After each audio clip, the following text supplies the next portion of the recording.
depuis 9 mois gannaaw ba ñu rétablir le poste en décembre 2019 tey décembre 2021 tey ñu am le nom du premier ministre jàngat bi ngeen njëkk a def. waaw d'abord dañuy wax enfin parce que 9 mois dafa bëri bu ñu fàttali ne ba ñuy yóbbu di delloowaat poste premier ministre d'abord avant ñu koy delloowaat dañ ko dindi woon. bañ ko dindee man mi bokk naa si ñoo xam ne. def naa si ñaari article pour wax ne ce n'était pas une bonne décision c'était une mauvaise décision. parce que président de la République dafay soxla si liggéey bu muy def mu am ñoo xamante ne dañ ko siy jàppale rawatina un premier ministre parce que un président de la République. dañu waxoon day permettre fast track bi ma ne au contraire su dee lépp dafa nar a daje si moom day am problème day am difficulté après ñu indiwaat ko mais prétexte bu ñu indi woon mooy comme moom day nekk président Union africaine dafay baax mu am kenn ku ko fi teewal et tout ça ñu yóbbu ko def ko par la procédure d'urgence soo ko déggee Assemblée nationale et de droit maanaam bés bu président laajtee procédure d'urgence dañ ko war a appliquer donc parce que normalement dafa war a am urgence. depuis lors nag ñu toog 9 mois gis nañ ne nommé wuñu premier ministre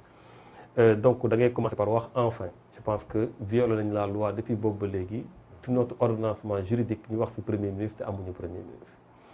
maintenant nag ñu xam aussi lan mooy premier ministre parce que premier ministre j'ai l'impression que attente yëpp dañ ko reposer ci kaw alors que le premier ministre il ne fait qu'exécuter une politique déterminée par le président de la République maanaam tey su doon oto la premier ministre bi chauffeur la waaye président bu moo koy wax jaaral nii jàddal na la duggal fii génnal fële donc je pense que kooku mooy dawal le plus souvent loolu lu muy tekki nag mooy que ne malgré que nommé nañ ko lu ñuy gën a xaar mooy ñu changer de paradigme ci façon bu ñuy gérer pays bi boobu ba léegi ñu changer façon bu ñuy defee parce que su dee trajectoire bi changer wuñ ko difficulté dina continuer di am quel que soit premier ministre bu doon parce que premier ministre mënul outrepasser ses prérogatives mënul def lu sut lu président bëgg te dama gis ne si biir mbir mi am tey premier ministre ba mu defee discours am dafa répété waat encore le président de la République wax démb si discours am adresse à la nation mu jëm si ay urgence yu mu wax ne loolu daf ko war dañ si war a taxaw mu jëm si dund gi cherté dund gi mu dem si loi yi wax na ko mu jëm si inondation yi wax na ko muy beaucoup de questions problèmes yoo xamante ne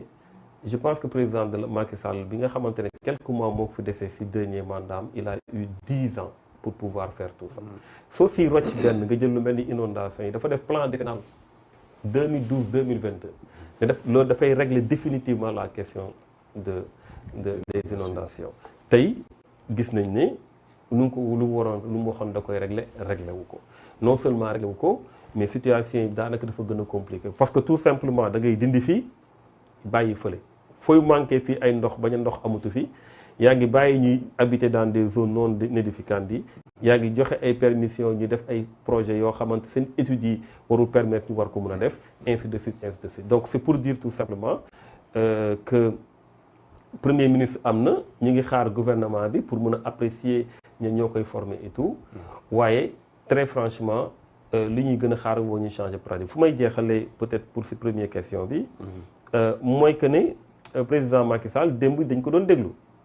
dafa woote à 20h ne dafa war a wax ak population yi soo wootee 20h à 4 heures de temps avant maanaam genre urgence la woon parce que sooy xool ba muy wax ne day wax ak population yi yàggul 20h jot loolu na dañ doon xaar si moom vraiment mu defal ñu ay annonces yu am solo notamment surtout lu jëm si mbirum 3e mandat bi mais dama jàpp ne ak profil premier ministre bu mu jël nii wii nii non boobu mu ngi fi ba léegi nan laa ko analyser mooy que ne dañu am koo xamante ne technocrate la loo si mënti wax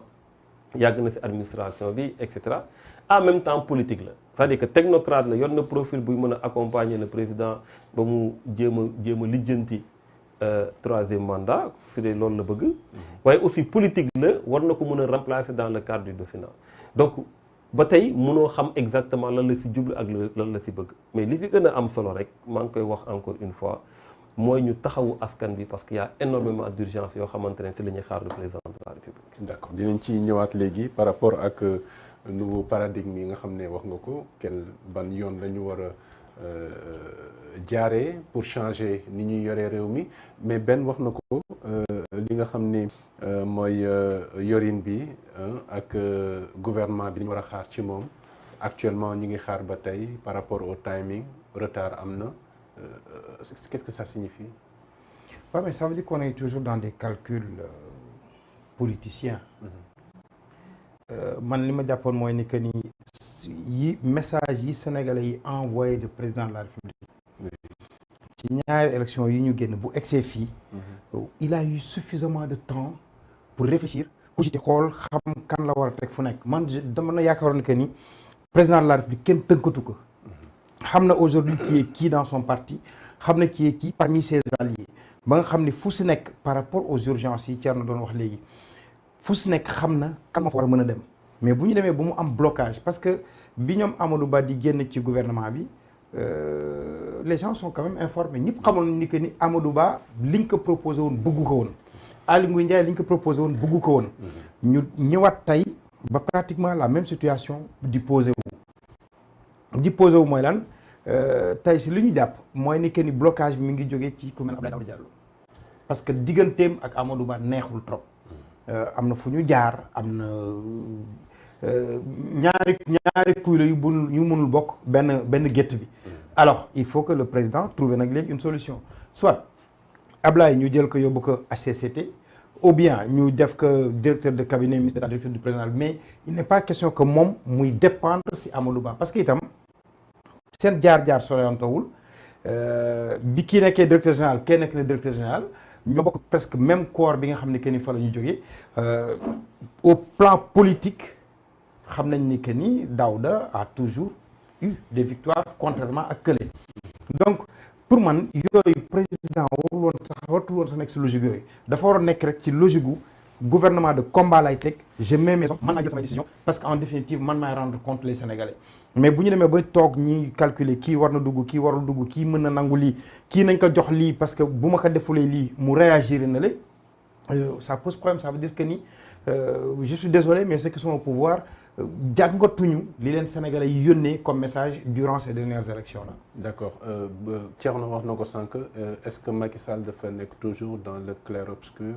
avec la nomination de Amadou Ba décrypté na sur le plan politique lan moo war a. je suis sûr que ni bu fekkoon Thierno moo nekkoon place su Macky Sall démb. bu fekkee li mu ñu wax démb rek la. jarul woon muy mobiliser toute la République. mënoon na ko def benn tweet. maa ngi déplorer li xew Assemblée nationale. j'aimerais bien dégg Thierno itam si loolu. li fa xew Assemblée nationale maa ngi koy déplorer. ce n'est pas le bon comportement d'un député xaaruñu lii si yéen. muy benn deuxième élément comprendre naa le message urgence lii la ak lii ak lii demain dinañ former le gouvernement et vous verrez kooku benn tweet bu ndaw mënoon na régler question boobu les médias reprendre que kuy commenter nga commenter ku si jox sa xalaat nga jox sa xalaat mais fi que Sénégalais yi doon xaar démb waxu leen ko muy l'histoire du troisième mandat clair obscur boobu moom moo war a jeex il faut que mu wax ñu bëgg naa bu fekk nekk candidat bu fekkee conseil constitutionnel nangul na ma ko wala je ne suis plus candidat du tout les 18 mois qui me restent dinaa ko liggéey bu ñu paree ngeen def mais jusqu'ici rien de clair moo tax démb pratiquement sur tous les plateaux fa Sénégalais yi koo si waxtaanal def naan la mais non ñun fi ñuy xaar président lu ñu bëgg mu wax ñu ko waxuñu ko et malheureusement ce jeu là mënul continuer dina am fenn foo xam ne bu fa eggee il sera obligé de dire aux Sénégalais je suis candidat je veux ou je ne veux pas moom si loolu lañ ko gën a xaare mais pas si ces calculs politiciens là yi nga xam ne moom la ñu bëgg imposer. D'accord alors Thierno discours bi démb pour s'arrêter dessus wax nga ne c'est une adresse à la nation du président de la République qui est inopportune et incongrue ci lan nga ko lal. waaw je pense que c'est exactement lu benn wax tout à l'heure xam nga déjà une adresse à la nation dañ ko def dans la constitution ça doit être solennel dafa doon loo xamante ne bés boo koy def war na doon lu Sénégalais yi war a teewee parce que tu t'adresses à la nation dans sa diversité ethnique et religieuse ñëpp xam nañ ne romb na sa parti romb na ñuy def politique dugg na ci tarixa yi dugg na ci marabout dugg na ci ñëpp maanaam la nation mooy ñëpp loolu nag soo koy def dafa am contenu bu ñu ñi di xaar surtout rawatina encore une fois mu def ko dans l'urgence parce que président de la République xaarul la veille mu communiqué ne demain à 20h dinaa wax mais dafa xaar à 4 heures de temps mu ne damay wax à 20h mais loolu ku doon nooy sax da ngay taxaw c'est-à-dire que sénégalais bu ne jàpp nga ne y a quelque chose qui se passe de grave.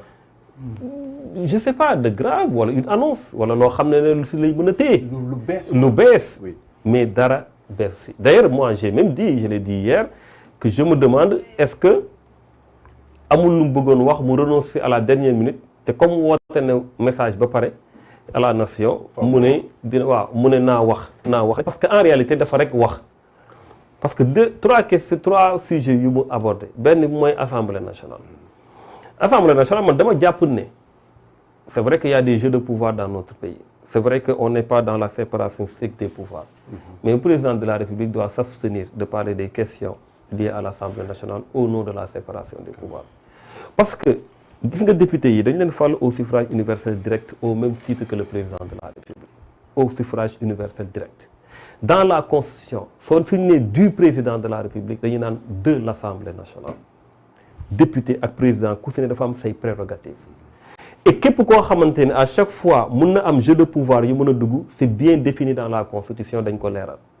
donc gisuñu lu war a mën a tax loo xam ne règlement intérieur Assemblée nationale moo ko war a gérer ba sax parce que dara am na ñëpp ñaawlu ko mais ñi toog waxtaan loolu la ñu war a njëkkee ba élection bu si topp ça c'est très bien passé donc mun nañu wax ne dépassé nañ seen question je ne vois pas le président de la République muy def message pour rek wax loolu en tout cas boole ko si points les plus importants au nom de la séparation des pouvoirs mënoon na si noppi beneen bi mooy subvention yu mu def xaalis bu mu dugal si mbir mais loolu kan moo ko fi déggul 43 milliards yu ñu def si ménage yi kan moo ko fi déggul au total 620 milliards 620 milliards yooyu yëpp mu wax kan moo ko fi déggul mais problème bi mooy lan mooy bilan bi tey ménage yi am na ñu bëri ñu ne jotuñu tey on a besoin de faire un bilan sur ça bu ñu nekk def ay promesses nañu def nañ lii def ngeen ko waaw def ngeen ko waaw wala léegi fan la mujjee évaluation ñu évaluer defal ñu bilan nañu fii la mujjee même su ko mënul def moom directement ministres yu concerné mbir mi ñu mën ko def mais ba léegi amuñu bilan. on a eu le cas du Covid ak les milliards on a léegi essayé d'évaluer mais certains ont été réticents. ba léegi mënuñu xam milliards yooyu fan la dugg donc loolu tey nga ñëw di ko wax si waxu subvention yi nga def yi nga dugal ne da ngay régler affaire inondation da ngay waxul loyer yow yaa taxawoon ne loyer bi amatoo si pexe. ba pare ba ngay voté loyer bi ñu averti la man bokkoon naa suñu waxoon ne lii dafay indi des spéculations demain je l'avais dit je l'avais écrit bañ ko indi à l'Assemblée nationale j'étais député mais c'est une baisse administrative qui n'aura pas d'impact sur le marché parce que da ngeen baissé nii pour ñu nekk loyer en cours mais après nit ñi ils vont se rattraper et on va vers la spéculation situation bii nii dañ ko prévoiroon dañ ko waxoon période boobu donc dépassé nañ loolu nga ñëw développer thème yooyu ba pare damay def réforme gouvernement suba déjà un président de la République du moom mooy former gouvernement en tout cas si sur le principe le président de la République reçoit une proposition du premier ministre donc dafa jaadu woon sax mu respecter la forme si loolu mais damay former demain sama gouvernement déjà mu ngi violer l'esprit de la constitution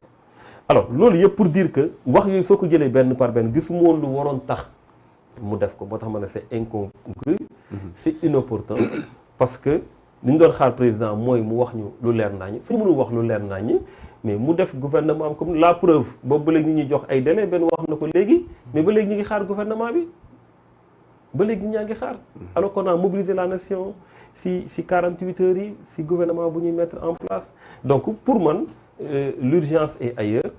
moo tax vraiment gisuma l'intérêt de faire ce discours là mënoon na ko vocal comme ni ko booy di waxee